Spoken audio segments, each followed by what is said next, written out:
no solo se utilizó la vista como uno de los sentidos para diagnosticar la enfermedad mental, un método aún más extraño involucró al tacto. La frenología es una idea pseudocientífica por la cual se puede conocer la personalidad de alguien por las protuberancias del cráneo. La inventó el médico vienés Franz Joseph Gall en 1798. La Iglesia lo prohibió, lo cual le dio más popularidad. La gran ventaja era que la gente creía que los locos tenían el demonio dentro y ellos lo expulsarían a golpes. El doctor Gall decía, no, es por sus cabezas deformes. Debido en gran medida a la falta de competidores, las teorías de Gall se tornaron muy populares y daba conferencias a multitudes en Europa. Rápidamente la frenología se extendió a América y fue un éxito. Thomas Edison estaba en una tienda cuando entró un frenólogo y le dijo, se equivocó de profesión, debería estar haciendo algo con la mecánica.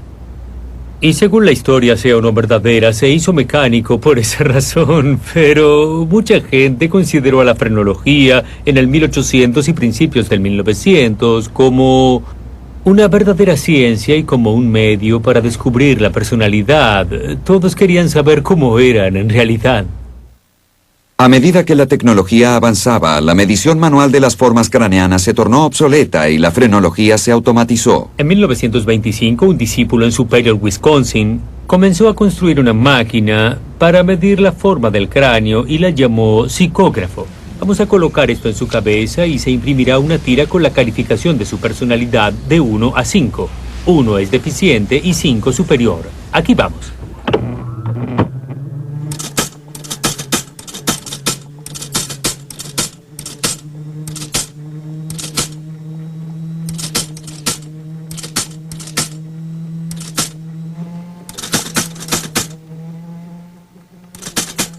Por más ridículo que hoy nos parezca, Gall estaba próximo a la verdad. Se comprobó que hay determinadas funciones que están localizadas en zonas específicas de la cabeza, pero la comprobación definitiva fue consecuencia de un extraño accidente que llevó a la psiquiatría por un camino particularmente peligroso. En 1847, un trabajador llamado Phineas Gage construía una vía cerca de Vermont. Su tarea era colocar cartuchos de dinamita en orificios con una vara de hierro. Un día dio un golpe demasiado fuerte y la dinamita explotó, expulsando la vara que le atravesó la cabeza. Entró por la mejilla y salió por el cráneo, destruyendo a su paso el lóbulo frontal izquierdo del cerebro. Pero para sorpresa de todos, sobrevivió. Se levantó, firmó el libro de asistencia para que le pagaran por su trabajo. Luego fue al pueblo y el médico que lo vio colocó la piel de nuevo en su lugar y lo suturó para impedir la infección. Gage vivió 13 años más. Su personalidad cambió. Antes del accidente era muy trabajador, abocado a su familia. Pero luego no pudo conservar un empleo, se divorció, maldecía todo el tiempo. Era conocido como el holgazán del pueblo. 100 años después, un neurólogo portugués llamado Egas Moniz redescubrió la historia de Gage mientras investigaba cómo controlar a sus pacientes más violentos.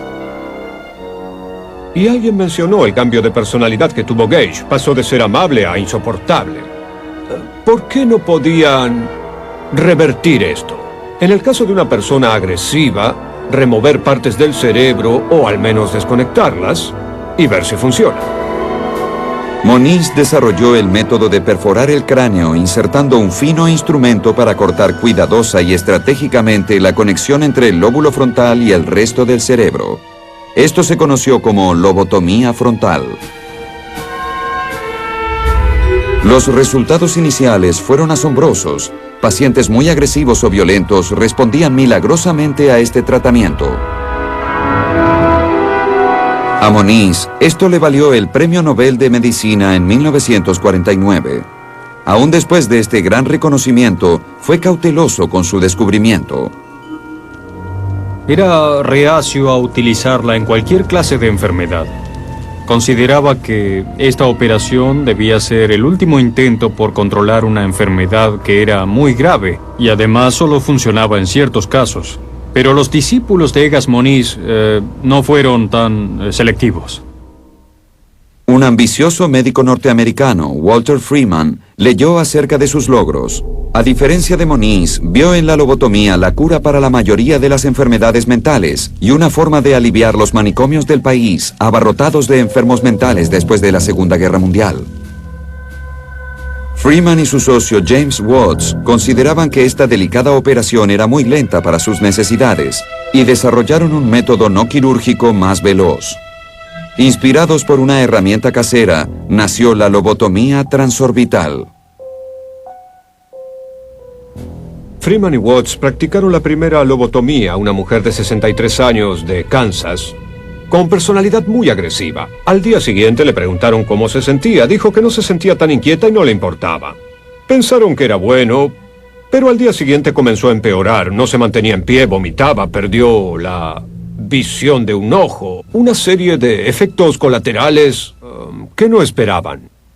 En 1951, Freeman era una celebridad y se habían realizado cerca de 20.000 lobotomías. Para 1955, esa cantidad se duplicó. Aunque era cuestionable desde el punto de vista clínico, desde el económico era irreprochable. Una lobotomía costaba $250, mientras que mantener un paciente en un hospital durante un año podía costar $35,000 o más. No hizo falta mucho para convencer a las instituciones de enfermos mentales que la lobotomía era la respuesta a todos sus problemas. Felizmente para los enfermos mentales de todo el mundo, comenzaba una nueva era. En 1952, un descubrimiento revolucionario daría comienzo a la edad dorada de la terapia con drogas. Misterios Médicos ya regresa. En la década del 50, la psiquiatría volvió a estancarse. La lobotomía fue desprestigiada, el electrochoque servía en algunos casos, y los hospitales volvieron a llenarse de pacientes sin esperanza de curación. Para muchos pacientes, sí, era la última morada. Se admitían pacientes en el hospital que sabían que no podrían dejarlo nunca. Pero los investigadores de drogas vendrían a salvarlos.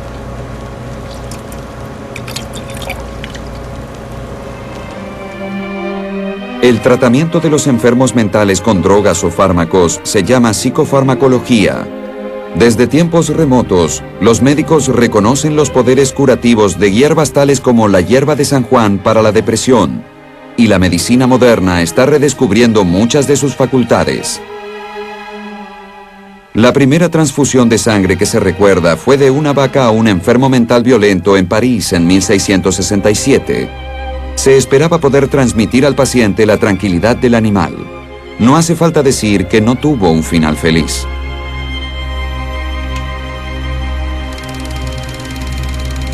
En el siglo XIX, los avances químicos reavivaron el interés en las píldoras y pociones para cambiar la personalidad.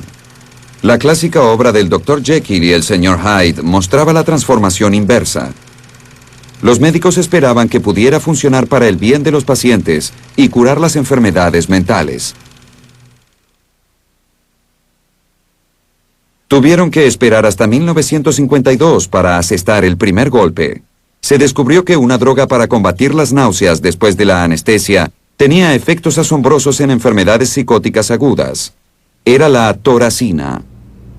Esto fue una revelación para la psiquiatría en general.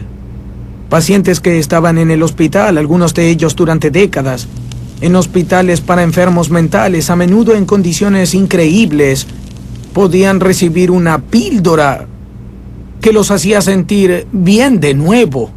Renació la esperanza entre los médicos y pacientes de institutos para enfermos mentales. Los asombrosos resultados hicieron a la toracina altamente rentable, y a mediados de los 70 marcó el rumbo para toda una generación de nuevos medicamentos. El descubrimiento de estas drogas volvió a colocar a la psiquiatría dentro de la corriente principal de la medicina.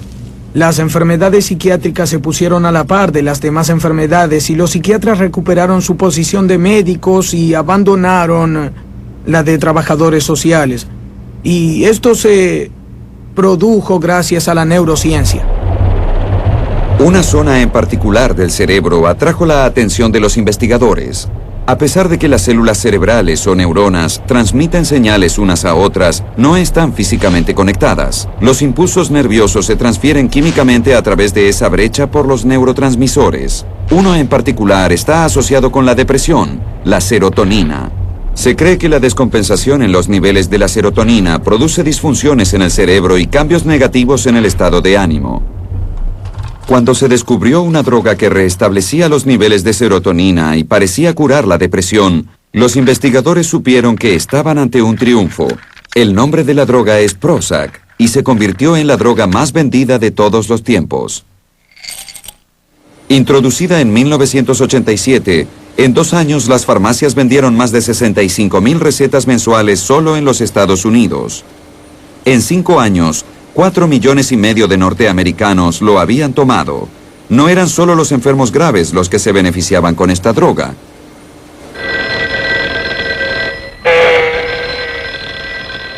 Rápidamente, los antidepresivos y tranquilizantes atrajeron a gente que no estaba enferma. Solo se sentían desdichados y estresados. Pasó a ser conocida como psicofarmacología cosmética. En casos de tensión y problemas nerviosos, ahora los médicos recetan medicamentos. Hacen que aquellos que se sienten a punto de abandonarlo todo estén listos para recomenzar, que digan adiós a los pensamientos oscuros y reciban el bálsamo de un cielo despejado. Habrá menos gente nerviosa e insomne cuando aprendamos a relajarnos. Esta es tal vez la mayor ironía de la historia de la medicina.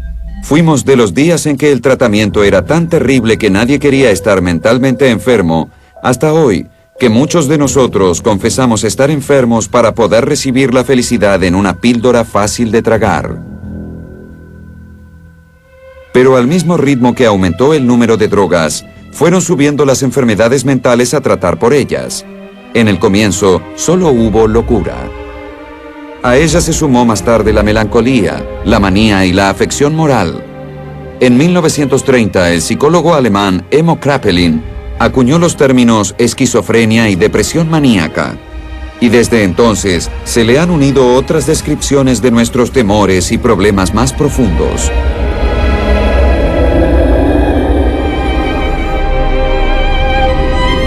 Están catalogados en un inmenso volumen, Manual de Diagnóstico y Estadística, un libro controvertido que ya va por la 4ª edición. Los desórdenes se incluyen o excluyen a través de los votos de los psiquiatras que se reúnen anualmente, un sistema que muchos consideran político y anticientífico.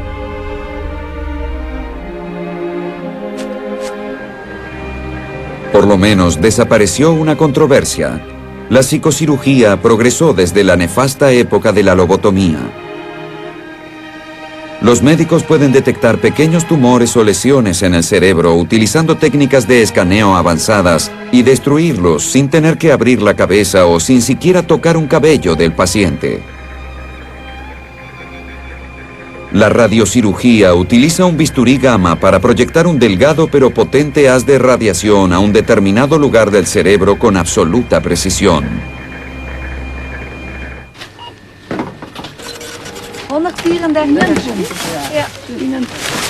Segura en Gill, Fernanda es afortunada al vivir en una sociedad instruida y tolerante, y estamos empezando a aprender la lección que nos brindan. Durante muchos años, especialmente en la época medieval, se trataba a los enfermos mentales como animales más que como seres humanos. Y creo que uno de los grandes cambios que vi durante mi carrera en el Departamento de Salud Mental fue el cambio que vi hacia los pacientes, dándonos cuenta que son seres humanos y que necesitan ser tratados con respeto y dignidad. Gente como Mark Hendricks, enfermero en Gill, sabe de esto desde hace mucho y con su ayuda, Fernanda seguirá mejorando. Cuando le pregunto a Fernanda cuál es la diferencia entre estar en una institución o al cuidado de una familia, ella siempre dice, puedo ir donde quiera. Ella siente que es alguien. Soy una persona, estoy bien. No puedo vivir sola porque tengo problemas, pero soy libre.